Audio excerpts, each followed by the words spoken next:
কিরে গোলাম, তুই এখানে কেন? আচ্ছা, স্যার কি তোকে রেখেছে? আবার ভাব দেখো, স্যারের জামা কাপড় পরে চলে এসছে। স্যার মনে হচ্ছে নিউ ইমপ্লয়ি। তুমি এটা আমাকে চেনো?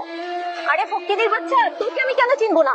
আর তুই কি ভেবেছিস এই প্যান্ট কোট পরলে পরিচয় বদলে যায়? একটা কাজের ছেলে কাজের ছেলেই থাকে। শালা একটা 2 টাকার কাজের ছেলে আবার কোট প্যান্ট পরেছে। Get out!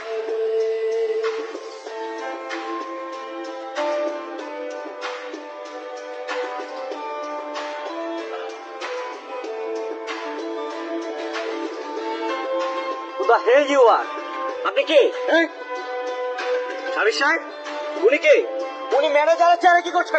হ্যাঁ, ম্যানেজার কোথায়? ম্যানেজার সাহেব, শেজাদ স্মৃতি হারানোর পর যা যা কিছু হয়েছে, তুমি কিন্তু কোনো কিছু বলবে না শেজাদকে। এই ম্যানেজার, ম্যানেজার সাহেব, ম্যানেজার কোথায়? স্যার বলেন, তিনি কে? তিনি এই রুমে কি করছে? আপনার চেয়ারে ওনার কি কাজ?